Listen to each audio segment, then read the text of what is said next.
Hello, everybody, and welcome to another edition of History After Hours podcast. My name is Kevin Pumphrey, and with me, like normal, is Mr. Ron Franklin, and we are two history teachers rambling on about various topics. Today is November the 27th, 2018.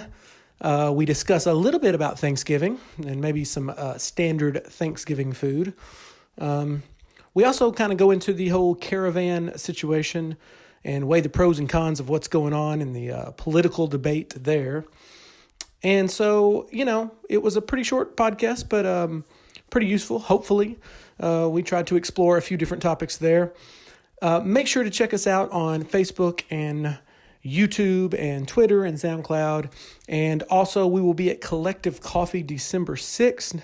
That's a Thursday from 5 to 7. We play a little acoustic music, and then we get into the question and answer with students. So come check that out. It's pretty cool, packed house and all that. And, I hope you enjoy the podcast.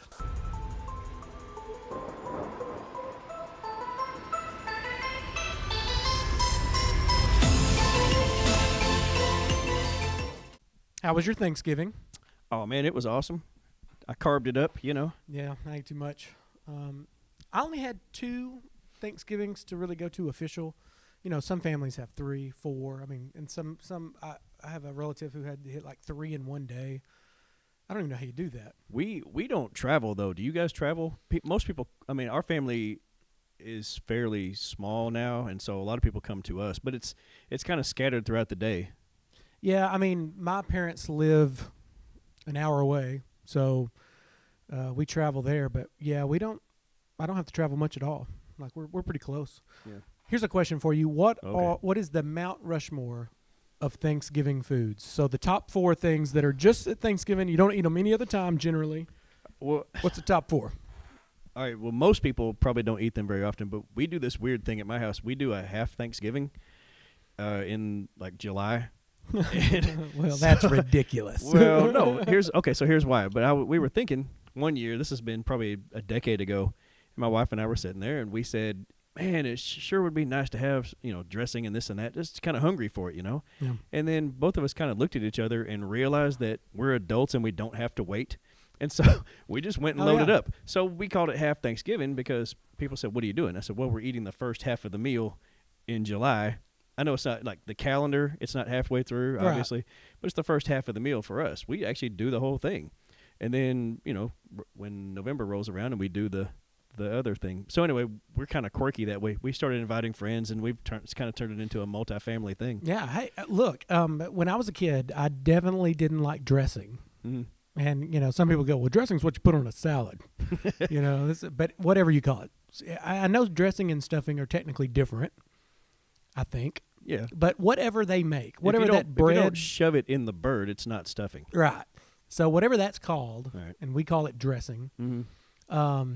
And my wife makes a really good dressing, and I didn't know that about her because she only cooks once a year. But anyhow, she'll love that. But anyhow, I like that. I didn't like it as a kid. I really like it. And I thought, why can't I eat this more than once, maybe twice a year? It's not that hard to cook.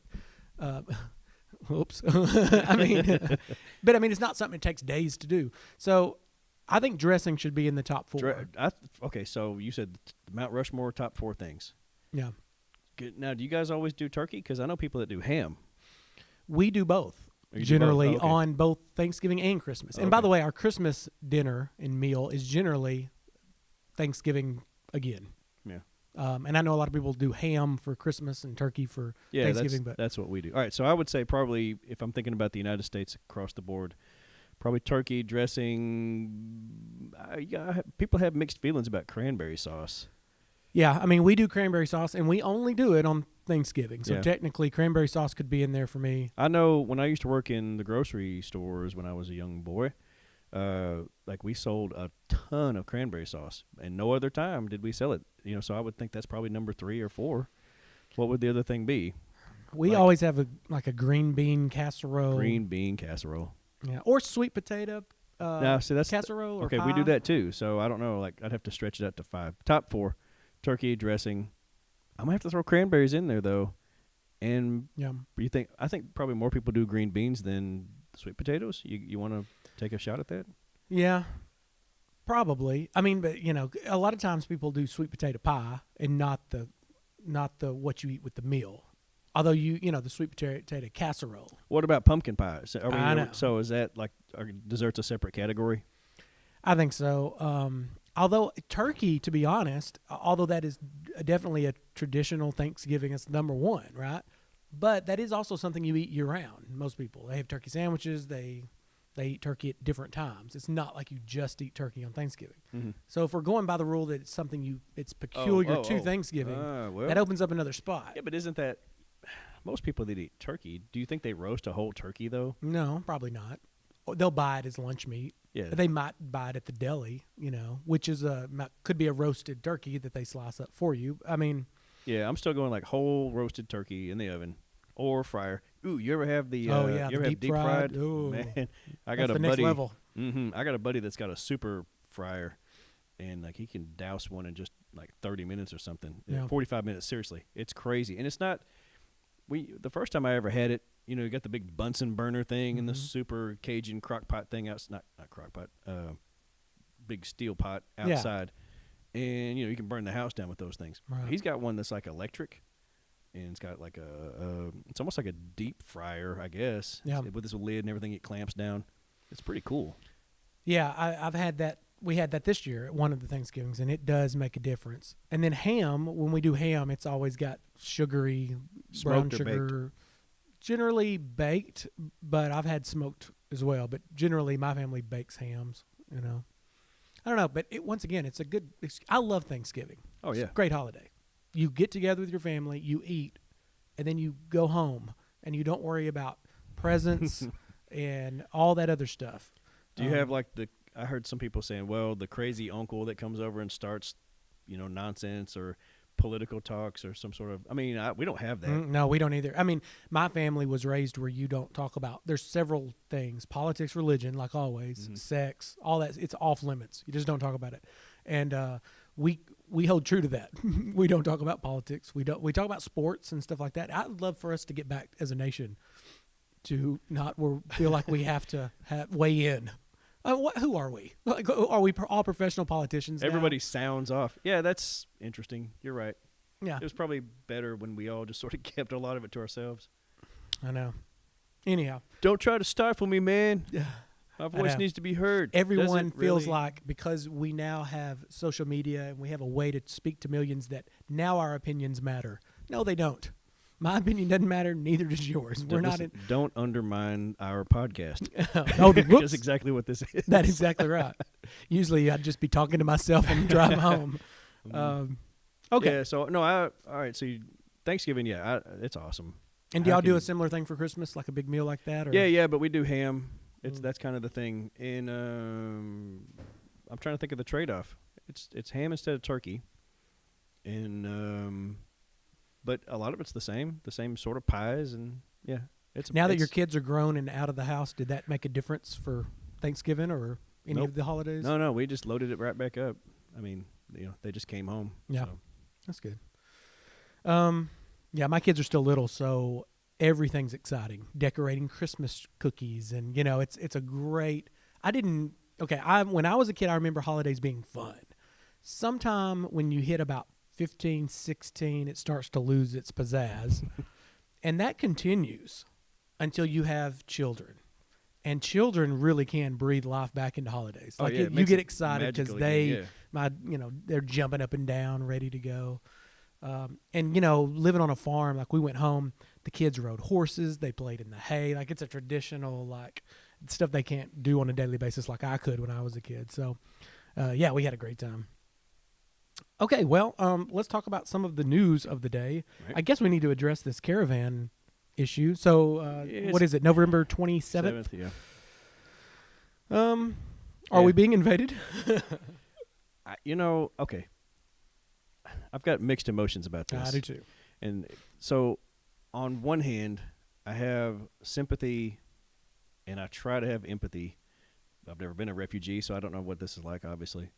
But, the idea that people are fleeing violence and desperation, they are desperate to get somewhere else, and we have a lot to offer.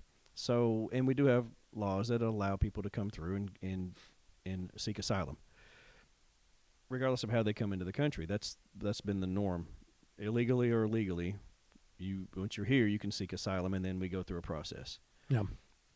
And so, I know that's what the core of this story is, but it's also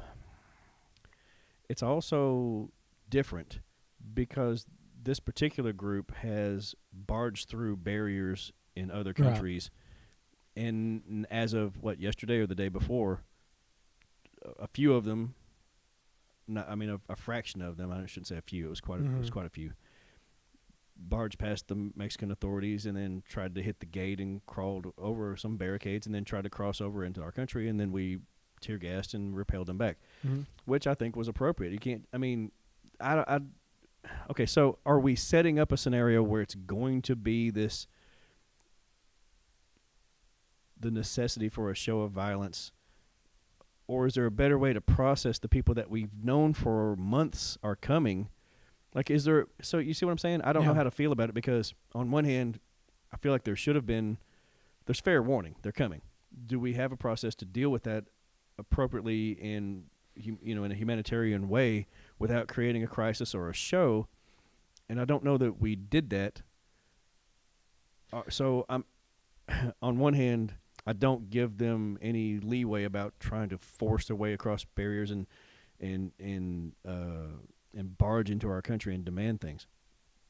On the other hand, I wonder if this could have been handled differently, and therefore we don't have what we see now. I don't know. What do you think? Well, first of all, I think this entire situation is politicized, which makes everything way worse. The truth, like it usually is somewhere in the middle. I think Democrats saying that all these people are women and children and there's no threat at all, we need to give them a safe harbor. That's not justifiable. And saying that, as Trump did, that people are from the Middle East and there could be terrorists and they're bad hombres kind of thing. That's also not true, and they're not trying to invade our country. Trump had a statement, and I want you to analyze what is wrong with this statement. He said in an interview, take the rhetoric and everything around it away. He goes, "Nobody is coming into our country unless they come in legally." Is there anything technically wrong with that statement? No, but that hasn't been the precedent for people who are just trying to come here. See, this is where the asylum thing gets tricky, right? We have legal precedent to help take care of people who are fleeing violence at home. And there's a process for that too. Right. So he's right and wrong at the same time, in my opinion. Well, with so many, I think how many there? 7,000 or so. I think 5 made it. They say that they can, at maximum speed, they can process about 100 asylum requests per day, which means a lot of waiting, right, for a lot of time for a lot of people. Obviously, we knew this was coming for a while. I don't know what the solution is, but I know this: as a teacher, you don't have a rule that you can't enforce. If you can't enforce it, it's not a good rule. We need to figure out. We've been knowing that for years. Since the 90s, we've been trying to figure out a way for immigration reform.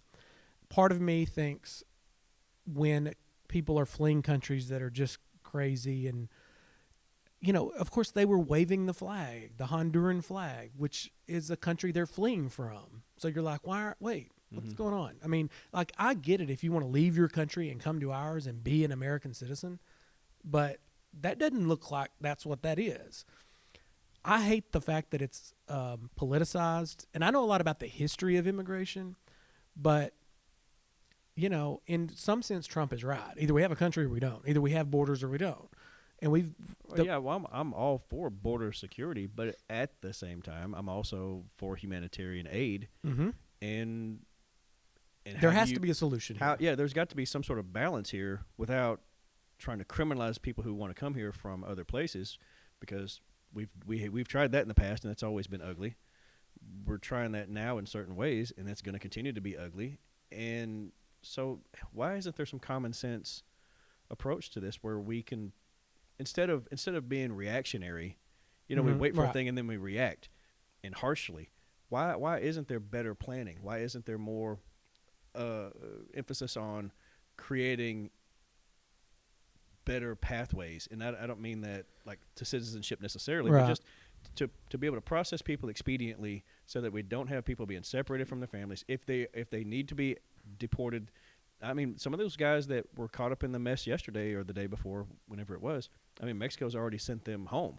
Yeah. They shipped them back home. And so that's a process. But if there are real people needing real help, then, and maybe it's a joint effort between us and Mexico itself. I think that's part of it. I think it's really a two-spirited approach. We really can't control what happens in other countries, technically, obviously. I mean, we can influence, and maybe we can have some sort of deal with Mexico and work out a common solution.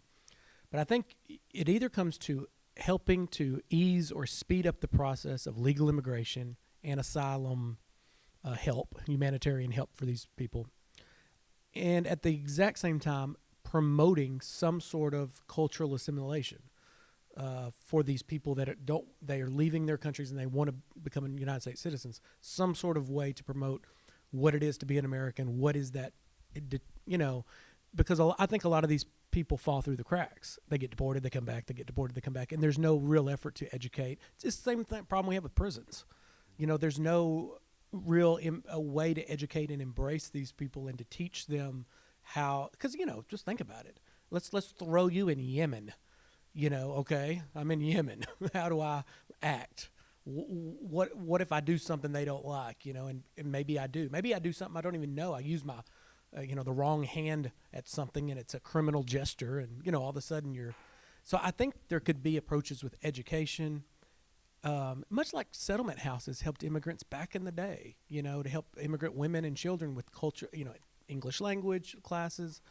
Of course, all of that was humanity. It was charity based. I mean, it was volunteerism.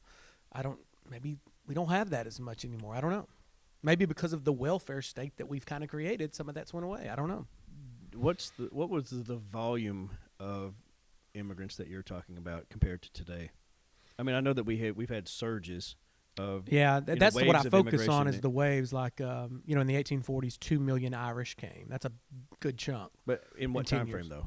Not all. They didn't all come on the same boat. I mean, Correct. That would probably be in a 20-year span. But it was because of the potato famine that happened in about a 4 or 5 year span. sure. And then you had the Chinese, which came for several decades before the Chinese Exclusion Act. We're just like, okay, no more. Every time there's a push, the easiest thing to do is make people afraid. That's the gut fear. It's an immediate response. It's a quick way to get votes, reactions. That has been used ever since the beginning. Right. We had a political party formed called the Know Nothing Party, or the American Party, in the 1840s as a response to Irish and German immigration.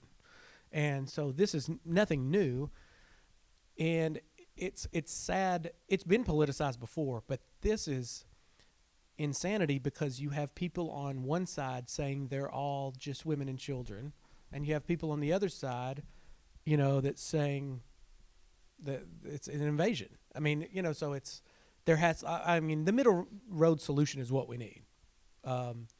What I don't want to see continue to happen is that both parties, like you said, take human lives and use them as pawns in a political game for that particular party's advancement. Like Right. that shouldn't be the case. Although I think that's part of what we're seeing. Yeah, I don't know how you get how do we as concerned citizens push for something better? That's a great point. And I'm sure there's people on the border who know way more about what's the life situation, what's really going on, what the dangers actually are. The government tends to mess up everything. However, this is one situation where the government kind of has to be in charge. I mean, it's an interstate situation. It's our border. And so the government has to step up. Well, Congress has to step up, cut the red tape, get through the bureaucracy, and help people that really need help. Figure out who criminals are and get them out of the way. And I don't know that citizens, other than like what I was saying with like the settlement house issues, and I'm sure there's volunteers that I don't know about that are doing some things, but this is an issue. here's an interesting thought. I have not been for this whole let's build a wall approach Right. the whole time he's been talking about it.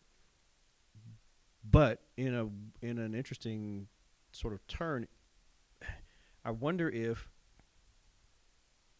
there needs to be portions of what he's talking about actually put in place, because if I really stop and think about this caravan in particular, sort of drew my attention to the fact that there is a stronger set of problems in Central America than I had previously realized, or Mm-hmm. I knew that there had been in the past, and I know that we've had lots of civil war, and we think about El Salvador, and we think about Nicaragua, and Guatemala's been in civil war for a long time, and then places like Honduras, like some of these people are from. But in my mind, somehow or another, even though I teach about those problems, they happened previously, and I hadn't really thought much about it as a recent phenomenon, because I've thought about expansion and growth, and some of those countries are experiencing some pockets of prosperity and progressivism. But then apparently the criminal activity and the gang violence and some of this new militarism that you see with inside some of these countries has gotten to the point where you've got thousands of people fleeing their home countries. I don't know. I mean, these are countries of millions, but what are there more coming? Is kind of my point. And if so, are they going to move in giant caravans too? And are we going to have stronger border security than maybe I was thinking we needed? I mean, I don't know. I wonder if that's going to be the wave of the future, Right. because we've got problems. And I'm not talking about from Mexico. I'm talking about from further south, people that are going to travel through Mexico all the way up. And again, I'm not saying that they don't necessarily need help, but how do we respond? I mean, an influx is going to it's going to be laborious. It's going to be the logistics of dealing with thousands and thousands of people who may show up at the same time. Mm-hmm. Like, how do you actually do that and do it well? How do you weed through the people and vet them well? How do you weed out the criminality and do that well? That's what I'm saying. I wonder if there's some. I don't really want to side with Trump's wall idea, but at the same time, I No. wonder if there needs to be greater measures than we have now. Right. And most of the illegal immigration, most of the dangerous threat doesn't usually come through the border because of the patrol. They're coming by airplanes. They're coming by boats. They're coming by tunneling. There's other means. I agree that maybe there's cases where we need to build more of a structure, a wall, a fence, whatever, in certain areas, maybe just to help the Border Patrol monitor the situation. I think there's probably higher tech things that we could do as far as surveillance that would be easier to detect people coming across at this point with our technology.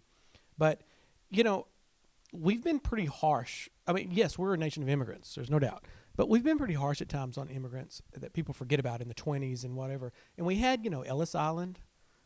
We turned back thousands of people that didn't pass medical exams, that were anarchists, that were when they vetted these people. And Were there intelligence tests in Ellis Island? I don't know if that's we had literacy tests involved. Literacy. Now, yeah. Yeah. And so there was a lot of things set up as barriers. Of course, the Chinese, they were excluded completely. We excluded just a whole race of people because they were different, and we didn't like them undercutting our jobs. So we've done some things and I'm not saying we should do something like that, but it seems feasible that our immigration problem now is not from the East Coast or Angel Island on the West Coast. It's now in the South. So why can't we have some sort of immigration station? Maybe it's just too many people to harbor. Maybe it's too many people to vet. But it seems like our resources should be able to do something similar to weed out the dangerous from the needy. right. And maybe there should be a pledge of loyalty to the United States for asylum, and I don't know. And once again, I'm sure there's experts out there that know more than this, and have a solution, and they're just not able to get it done because of politics. I really think that's probably the case. There's some experts that could probably solve this problem. But once again, we're in a very politicized time where Maybe it's just about the volume of I don't know. the numbers of people trying to get here at the same time that makes it so complex. Yeah, and I'm all for. I'm pro labor. I'm pro immigrant working. I mean, immigrants, they provide valuable labor as long as they come in and do that. The problem is yes, you do have some bad apples, and yes, you do have to vet. The thing is it too strict? Is it not strict enough? I mean, man, I don't know what actually goes on. I don't know exactly what the questions they're asking. Right. So my thing is there is a middle of the road solution out there, and it's not going to come from the left or the right. And there's got to be a pragmatic way to vet quickly. That's the word of the day, pragmatism. Yes. There's got to be a way to figure out who's a threat, who's not. Let's help the people in need quickly, get the resources to them, get them asylum, whatever. Let's turn back the people that are potential. And I'm sure we have some great Border Patrol people that are doing their best. When you have thousands of people coming at you, I'm sure that's a horrible, horrific, frightening thing. Okay, so let's talk about the optics of this too, because I saw I don't know if it was Chris Cuomo or somebody, I think it was CNN, and they were talking with one of the Border Patrol guys, and I don't remember his name, but anyway, but they were really hounding about this idea that there were children there when our folks threw tear gas back at them, right? And they were, children were there, and one group said no, the children weren't there, but then again, obviously, there's video that they were. And some said, well, people were pushing them to the front so that they were using them like human shields, and therefore it's going to look bad because you're gassing children. Okay, so this is another one of those moments where I have problems. If there are 800 young men and older men charging a barrier, and they're not turning back or heeding the warnings, and you fire tear gas at them, and tear gas doesn't just stay in one spot. It floats according to the wind, and if there are women and children who are going along with those guys, regardless of where they are in that, front, back, middle, if they get caught up in that, like, whose fault is that really? And so, but what was interesting was that Cuomo kept pressing the guy. Well, is it okay to gas children? And the guy said, well, they happen to be in the area. You can't control where the gas goes. So we shouldn't use the gas as a deterrent. And so there's this weird sort of, argument about gassing children. They didn't gas children, but at the same time, yeah, they kind of did. Is it right or wrong? Well, if I'm a mother with my children and I see that these guys are shooting stuff, why don't you run back the other way? Right. And don't drag your children into that. Or I mean, even if you get caught up in it, so who's really at fault there? Yeah, and I think it depends on the situation, because I've heard from both sides that some Border Patrol said that they were having rocks thrown at them and they actually crossed the border and they were threatening. Some say that they started gassing them before they got to the border. They were just getting near it. It's one of those things, what actually happened. I think if the Border Patrol did everything they could to not gas innocent people, then they did all they could do. And if there are bystanders with something like this, if they did everything they could, obviously they're not using lethal methods, Right. They're not killing folks, they're not shooting people as they might have, 50, 60 years ago. They're doing their best to use non-lethal. If they've done everything they can do, the Border Patrol has a right to protect themselves. Right. And our border, do their jobs. So, it's just, that's the big question is, did they do everything they could to not use the tear gas, and then they were forced to? And that could be very subjective, and so, yeah, once again, these are people. Nobody's for using tear gas on children. Right. However, if adults are dragging children into a place where that potential's there, I have trouble being sympathetic ultimately to the entire situation. I feel bad for the kids because they're kind of stuck. They don't know what's happening. But, the adults have to take some responsibility it's a clear and present dangerous situation when you have all these people rushing a fence and you've had plenty of warning ahead of time saying, look, don't do that because we're going to stop you. Right. And children are the easiest emotional pull. Using children in any political way seems really wrong to me, but it's also the easiest thing to do to get your, whether it's gun control, they're shooting children in schools, these innocent children. Well, yes, that's true. What does that mean, though? Let's not get carried away by emotions. Let's analyze the problem.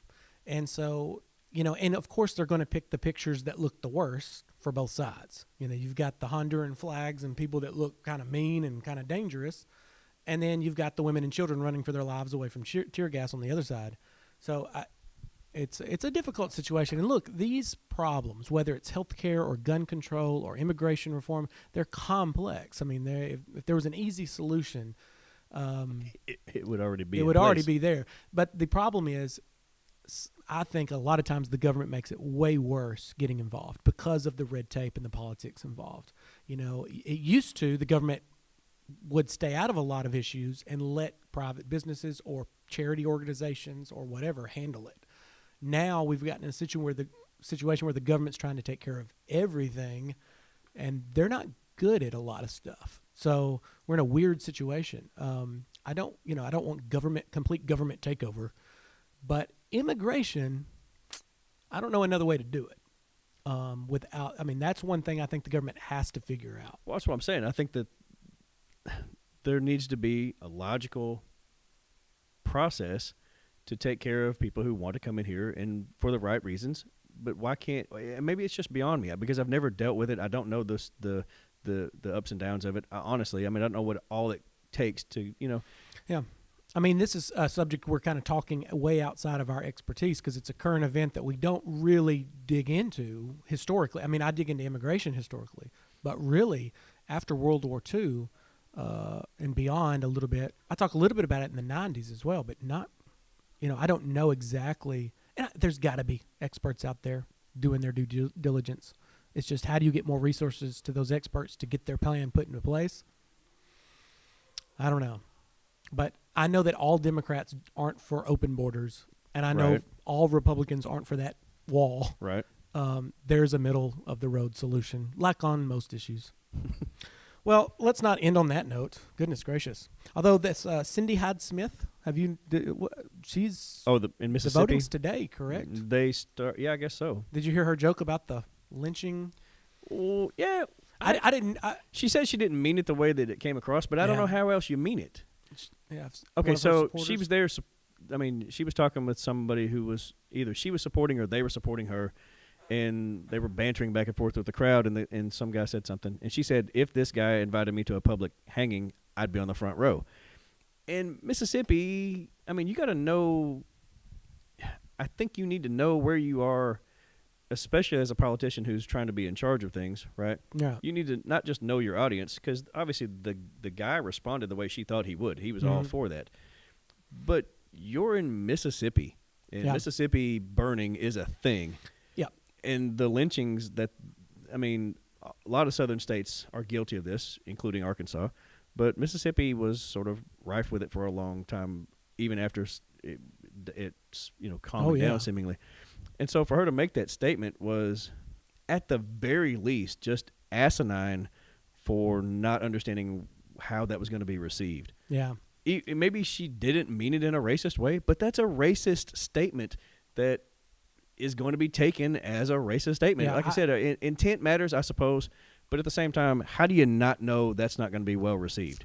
Yeah, that's just one of those big flubs of all time. It's like the Gary Johnson Aleppo thing. It's like you say it and you're like, good grief, that's not good. And, there's people that do that. I'm not going to say she's a racist because, once again, I don't know her. I don't know her. But that phrase shouldn't have come out of her mouth. Right, yeah. Well, that's a couple topics. We've got some climate change. We might all die by 2030 that we'll talk about. But we are going to be at Collective Coffee November 6th. Yes. With some music and some student question and answer. So make sure you tune in for that. And with that, we will say goodbye.